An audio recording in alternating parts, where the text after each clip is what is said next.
In the summer of 2010, I was approached by a very unusual man. The story of that contact is described by him in this interview. I've called him Charles. He spent many years working for the elite group that considers it their responsibility to run the planet. He's not an academic, a historian, or a scientist. But he wanted to communicate some important information about the worldview and philosophy of this group from their point of view, what they're trying to achieve, why, and how. He and I have established a friendship based on mutual respect. In this interview, Charles explains his own agenda. What he wants to see is what he calls a fair contest. There's a great deal of material that was not covered in this interview. It is, to some degree, the start of a dialogue. The group of 33 that Charles works with is indirectly using this opportunity to communicate. I've reported this communication as accurately as possible. As is normal journalistic practice, some of the information was asked to be off record at this stage. As you watch this interview, you will see that there are a great many unanswered questions. I would like there to be a further interview, but any decision about this is not mine to make. For me, the second half of 2010 has been an interesting time. It's culminated in this opportunity to communicate indirectly through this video and through Charles himself with the group of people who are running the planet. And this is what I'd like to take this opportunity to say. I understand the history and context that Charles has explained, some of which is in this interview. But there is another way. If you are to be the true leaders of the planet, you can be the captains of Spaceship Earth with the responsibility for the entire human family. There can be a massive clean-up operation. You know that the technology exists. Between us all, this can be done. Clean water, clean air, clean oceans, free energy, abundant wildlife, health and education for every human being. Planet Earth could be a paradise planet, a model for this sector of the galaxy. The human race is a massive long-term experiment. This information, confirmed by yourselves via Charles, will not be new to many of those watching this video. Charles has explained that the extraterrestrial race who initiated this project are letting everything unfold with a philosophy of non-interference. It's arguable that the optimum conclusion for all, an outcome that would delight those whose project this is, would be for the human race to take responsibility for itself and show just what they can do. Your legacy to remain for time immemorial, here and elsewhere, could be: we cleaned up the mess. We inspired and funded the world's brightest and best from every nation to work together to solve the problems. We fully restored this beautiful, magnificent jewel of this solar system.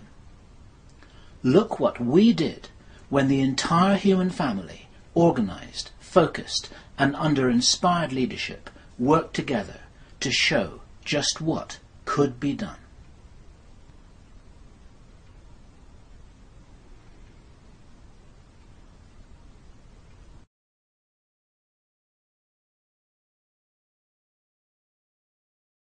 So this is Bill Ryan from Project Avalon, and it is Saturday the 18th of December 2010. And this is one of the more interesting interviews that I've ever had the privilege of conducting. With me is a man who I've given the pseudonym Charles. And as the name suggests, he's very English. And for reasons that will become apparent as you start to watch this video, he has graciously declined from being filmed with his face on camera. You will hear his voice, which will be unedited and unfiltered, and what Charles has to tell us on record may be one of the more important stories that you will have heard for quite a long time. And this is very unrehearsed, as they all are. And first thing I want to do, Charles, is to thank you. And I really mean that, because I didn't know this was going to happen until it actually happened.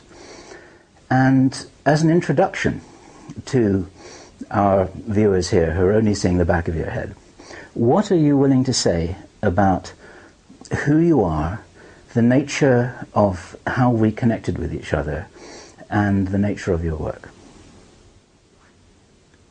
Well, if you want to start with who I am, you'd need to start quite early on, wouldn't you?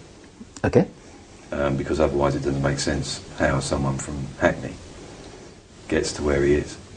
And for the benefit of the Americans, where's Hackney? It's basically, if you're a Cockney, you're born within the sound of Bow Bells, and I was born in the Bow Mother's Home, so I'm a Cockney. It's in East London, and that's where I am. I'm a Cockney, but I'm from a very working class family, but I haven't ended up in a working class situation through my own determination, and some would object to the kind of determination I've used, and they'd be quite right. So I didn't go through usual avenues, shall we say. But in early life I started as a football hooligan. I was then recruited by a fascist organisation. I realised as my education grew, your education grows in life. And as I got older and wiser, I realised that I was actually more useful to them than they were to me. And you were being watched this whole time, weren't you? Yeah, I was, yeah. Right from a very early age. I wasn't aware of that. I wasn't aware of that until many, many years later. And I know that you've had other people that you've spoken to in the same situation. Yep. And I wasn't aware of it. It was quite... Well, it wasn't a shock to find out, actually, because I always knew that there was something odd about me. And you hear that a lot. You hear a lot of people, you know... I'm saying it with realism. There really was something odd about me. I think, well, you've met me. What do you think? I think there's something very odd about you. Okay, so... I say that as a joke. Yeah. Let me...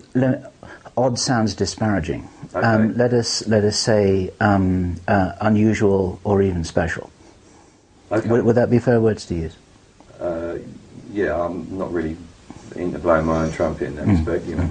Odd seems happy to me. My vocabulary isn't as good as yours, so let's say I'm not formally educated. That's not a crime at all, and it's not your fault. But I'll play you chess. And you probably win. I'll give you a run for your money. I bet you would. But you have talents and abilities and characteristics that are unusual. Yeah. Would that be a way of describing Yeah. it? Yes, rather than say odd. Yeah. Let's say that you have particular abilities that attracted the attention of some people who had reason to call upon those abilities later. Is that right? I have natural abilities, and that doesn't make me special. There are others like me, you know. You've got athletes, etc. Thinkers, maybe, you know. But yeah, I'm fairly quick in a very stressful situation. I'm not big of physical stature, but that doesn't matter at all. And you haven't been in the military, have you? Never. But you're the kind of person who the military would love to get their hands on and turn into one of the... My natural father was very high up in the military. Okay. But you're probably the kind of person that the SAS would love to get their hands on. They are physical soldiers. They wouldn't have a chance against me because they'd already be ill before they even met me. Right. I would weaken them before I dealt with them. Right. They're playing a completely different game. It's like bringing a knife to a gunfight. Yeah. You know, they're not going to win. You know. Yeah. It's all over before they turn up, is what you're saying. Yeah. I would already have done my homework long before that. Okay. So we're talking about that because what I was trying to do is to paint a picture of your characteristics, and one of the ways to describe your role is a kind of quasi-military role. Fair to say. Is there anything that you would like to continue saying about how you, let's say, what happened between those younger years when you weren't sure about what was going on in your own life, but you became increasingly aware that there was something going on around you, and other people seemed to know something about you that you didn't. And then sometime between then and now, all of that came into focus. That's right. Well, where do you want to start? How far do you want to go back? We've got all the time in the world here. People watching this will be fascinated already. So in England, at that point in time in England, there was you had reform schools. They were commonly known as borstalls, and I spent some time in those. In fact, that's where I got any education that I did get, because it was drummed into me. It was the only way that I would listen long enough to be taught to read and write, etc. Because an ordinary school, what was also figured out was, interesting or not, I never paid attention at school. And considering what I said to you earlier on when we were off camera about numbers, I did a maths O-level. And the reason I did the maths O-level was that I was in something, I was being segregated while they were figuring out what to do with me. So I was literally in a cell in the school most of the time, and they decided, a teacher that would, for some reason, was interested in me. It becomes apparent at a later date why he was and who he was. Decided to sit a maths O-level for me, and I got 87%. So it wasn't the fact that I couldn't be educated, it was the fact that I didn't want to be educated. Right. And I didn't even really know, because sometimes it enthralled me, school, and then other times it didn't. And obviously now with hindsight I know why, because what you learn in school is complete rubbish. Sure. Total rubbish. And I would agree with that. Well, I think it's pretty generally known. You know? Yep. We want you to think that way, and that's that. And I bash anything off like that. Anything that I feel is constricting or someone's trying to control me will get a natural response from me, which is no, I don't want to do it. Yeah. Which can be detrimental to me at times. This is something I might need to know. The picture that you're painting here is of a kid who's smart, who's uncontrollable, who can handle himself in any situation whatsoever, who and who's been watched from a very early age because of certain characteristics that he's not aware that he's got at this stage. And then, as I was saying, sometime between then and now, sometime in those years, those 10, 20 years, then things did become clear for you, and you found yourself a niche where you were able to do a job for some pretty important people, and you fitted the template that they were looking for to handle some problems really well. Is that a good description? Yeah, it is. Apart from the find myself a niche, I didn't find myself a niche. It was very apparent that that's what I was being groomed for. Right. Can you describe how you were approached? How it was I wasn't that you actually approached. Okay. I was in the right place. I was in that casino. I was seen in that casino, betting that kind of money. All right. I was at that cocktail party. I provided things for a party. So you're actually rubbing shoulders with these guys definitely. without realising it. Obviously, there was because the word gangster is bandied around about all over the place now, and that's not what I was. I didn't consider myself a gangster. I considered myself someone that does that sort of thing. Okay. Just like a teacher teaches, or soldiers. Yes. I did bad things. Yeah. And I didn't look any further into it than that. Yeah. And in doing those things, in fact, the first instance that I was asked to by someone important was to deal with a paedophile. Okay. So there's some, there'll be people in your audience who would applaud that. Okay.